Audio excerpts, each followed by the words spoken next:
When you're buying or selling a home, the most fundamental factor in your strategy and decision making is the type of market you're in, whether that be a buyer's market or a seller's market. Fortunately, you don't need to be an Ivy League economist to understand how to differentiate the type of market you're in. At its most basic level, the market relies on simple laws of supply and demand, which most of us know as the godfather of all economic models known to man.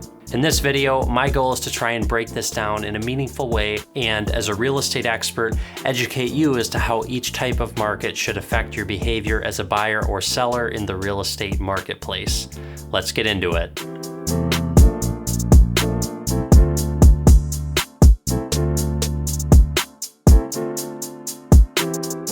What's good, everybody? If you're new to the channel, my name is Parker Gray and I'm your friendly neighborhood real estate agent straight out of Kalamazoo, Michigan. Before I get into it, if you find this video to be valuable and informative, please consider subscribing to the channel and tap the notification bell as well so you can be notified when I come out with more educational real estate content. So, as I previously mentioned, we will be talking about the importance of differentiating a buyer's market versus a seller's market and understanding both types of markets.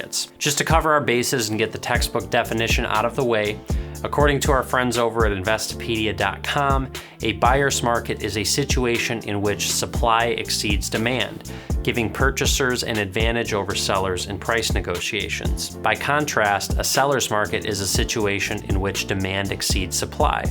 So as you can see, this is a pretty simple concept to grasp at its core.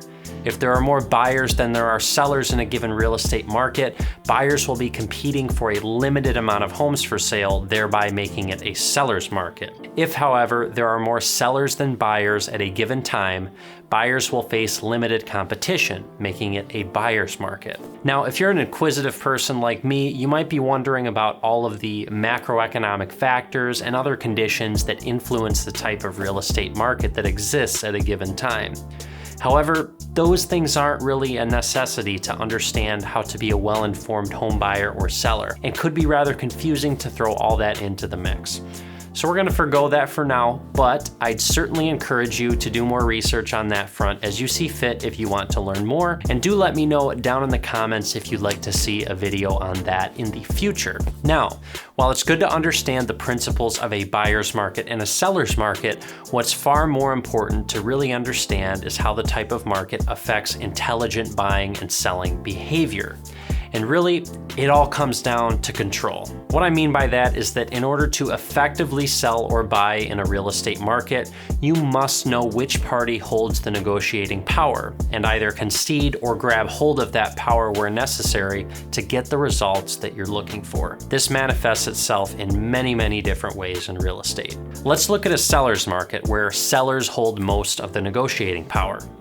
Predictably, this usually means that houses are selling for top dollar, buyers are often bidding against one another for individual homes, and houses are selling relatively quickly due to the competition. Knowing this to be the case, this should inform your decision making as both buyer and seller when participating in this market. For example, if you are a buyer, it will be in your best interest in most cases to make competitive offers on houses, not ask for sellers to pay closing costs, see homes quickly as they hit the market, and be more conservative with negotiations with the seller, both upfront and during the escrow process. That might not sound ideal, but if you understand the market, it may very well be what's required to actually get an offer accepted, which is your primary goal as a buyer.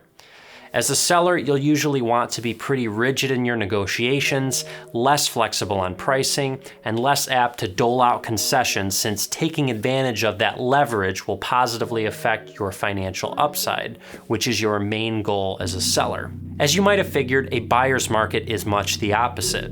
In this type of market, buyers carry more negotiating power given the lack of competition for homes. As a buyer, this means you'll be more apt to try and get a better deal by negotiating on sales price, securing seller concessions, and leveraging negotiation on other key things during the escrow process, like home inspection and/or appraisal issues. And as a seller, you'll want to be more open to concede to some of those things out of an understanding that it may be necessary to secure a buyer as opposed opposed to losing them to one of the many other homes they have to choose from in the marketplace. Now, it probably goes without saying, but it can be a critical mistake to take the wrong kind of approach in one of these markets. As a buyer, you don't want to end up looking for a house forever, wasting your time with lowball offers in a seller's market, or as a seller, refusing to take a penny less than asking price in a buyer's market while your house sits on the market without selling in a year's time. The problem tends to be that many people naturally assume it is always in their best interest to try to get the best deal.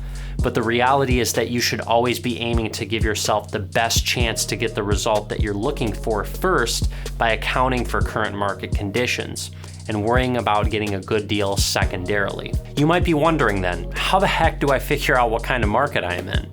Well, first, it ought to be said that the type of market isn't binary. It isn't just either a buyer's market or a seller's market. It exists on a spectrum. It may be a strong buyer's market or a strong seller's market. It could be more of a neutral market, or it could just be leaning in one direction or the other. And while there are many ways to assess where the market actually lies, in my opinion, the most trusty indicator to look at is the months of inventory, which is almost like a balance sheet of the supply of housing, if you will. Essentially, months of inventory is a figure that shows how many months it would take for the current number of active homes on the market to sell, assuming that no new listings are added or removed from the inventory. This is calculated by taking the average rate of sales over a given period of time, usually the last 6 to 12 months, and dividing that by the active number of homes, giving you the number of months it would take for that supply to be depleted. For example, say there are 100 homes for sale in Kalamazoo, Michigan as of the day you're watching this video, and over the last 6 months, an average of 10 homes per month have sold in Kalamazoo. In this scenario, the months of inventory would be calculated by dividing the number of homes, 100, by the average number of monthly homes sold, 10, which would give us a months of inventory figure of 10 months. That is, 10 months for all of the homes available to theoretically sell. As you can see, it is a very easy number to calculate, but it doesn't mean anything without a control to compare it to. Generally speaking, on average, 6 months of supply is considered a neutral market. In this case, 10 months is quite a long time, which indicates that this might be a buyer's market since homes are sitting longer than usual, while the inverse would indicate a seller's market. Just a heads up too, if you can't track down these stats in your area for calculating this, a great real estate agent should be able to assist. On that note, 6 months of supply is just a national average, so you'll want to ask your trusted real estate advisor to give you a good indicator of what average monthly supply in your market looks like, to give you a more accurate hyper-local perspective. And of course, this is only one indicator of market conditions, so you cannot rely on it alone, though along with a good conversation with a studious real estate agent, it generally is a very good benchmark to help you look at and determine whether it is a buyer's or seller's market. Fortunately too, since real estate always seems to be a hot topic anywhere you look, you'll find no shortage of news articles, local, regional, and national, pertaining to the state of the real estate market that can give you valuable insight as to the type of market you are in at any given time. And to be candid with you, look, given how important this is when it comes to buying and selling real estate, it is really crucial that you find yourself an agent that understands these things inside and out, that can help you cook up a winning game plan for your real estate needs, and really help educate you on all of the tools you have at your disposal to be in the best possible decision to take advantage of the market you find yourself in. If you happen to know that person, great. If not, I'd be honored to help you here in the Kalamazoo or the Southwest Michigan area in general, or refer you to a great agent wherever you may be. So be sure to drop me a line and I'd be happy to help. Of course, if this video is helpful, be sure to leave me a like and let me know. And please don't hesitate to drop me a comment with any other questions you may have about buyers and sellers markets. I'd love for you to come join me in my real estate journey as well.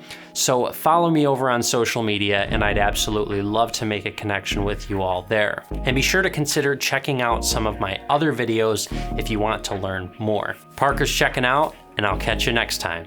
Have a great day.